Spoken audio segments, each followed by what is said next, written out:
All right, guys, quick first impression on this knife from Tenable. Tenable is the budget line for concept knives, and this is a knife that I've been aware of from concept for a long time, but just never picked up. I'm going to do the little blade trick here because this is particularly difficult to get a hold of. Maybe I'm not going to do it. But I was pretty curious. I've been curious about this particular design for a long time. Here's all the stuff that it comes with, some paperwork, some extra Omega springs. That's a nice touch. Microfiber cloth, and let's go ahead and grab the knife. Oh, it's double bagged, so let's go ahead and grab the knife out of the second bag. We've got this bright green. I figured I'd go with something a little bit different this time. This is the Tenable Kryo instead of the concept Kryo, and I like this one a lot better. I like the blade shape. Really, the big selling feature for me here is the Kryo handle with the drop point blade. As soon as I saw this, I knew I needed to try it. And the other thing that I noticed about this is this right here. The blade stock on this is really nice and thick, which for me is a huge win. This is 14C28N with a black wash coating and this brightly anodized aluminum scales here over stainless steel liners. You can see they have been milled out to save weight. It's standoff construction, deep carry pocket clip. There's not a lot to complain about here.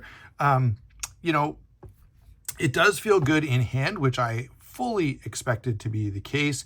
And again, it does have this really substantial blade stock, which I love. In fact, I don't have much. Hold on, let me give you a quick number here. It's a hair over 1/8 of an inch thick, which is pretty good. Two other knives that have the thicker blade stock. One is going to be the Kryo PLXF. And another is going to be the Cold Steel 8010. And if I hold these side by side, the 8010 might be a little bit thicker, but not by much. And so if you're familiar with the 8010 and how substantial that blade stock is, this is almost as thick, which is amazing. I absolutely love that. It's about the same as the Kryo. If you are familiar with that knife, which if you're not, you should be. If you're in Canada, they're a little expensive, which is annoying, but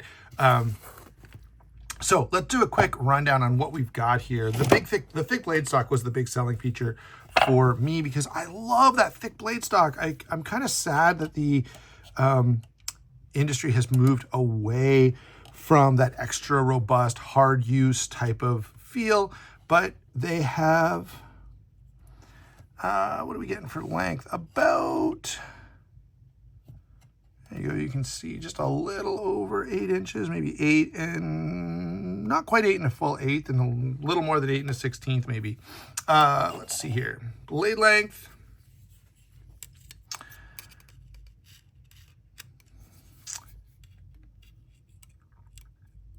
Yeah, it's a little over 3.5 inches. Make sure it's not tucking in behind the scale. No, it's not. It's fine. So a little over 3.5 inches on the blade length. Cutting edge is going to come in at, again, a little over 3.5 inches. Grip area, 3 7/8, as you can see right there. Sorry, there's a bit of a shadow from the phone.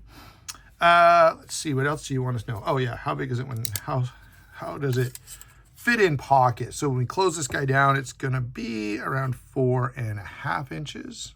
Again, I gotta keep reminding myself to keep this in frame. And this is kind of hefty. 4.5 ounces. I mean, 4.5 ounces is not that bad.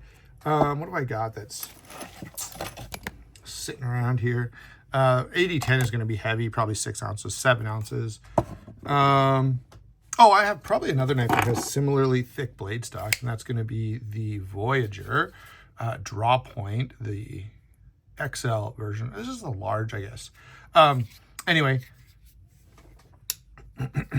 another budget knife that's big and heavy and tough. Okay, let's get this stuff out of the way. What are my overall thoughts on this? Yeah, this is a win.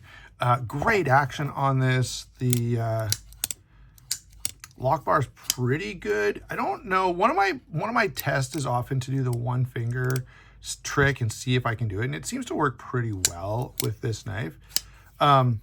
Feels great in hand. Absolutely fantastic. Stock thickness is, I already mentioned blade stock thickness. Thinness behind the edge is not bad. Where's my testing tube? Oh, man.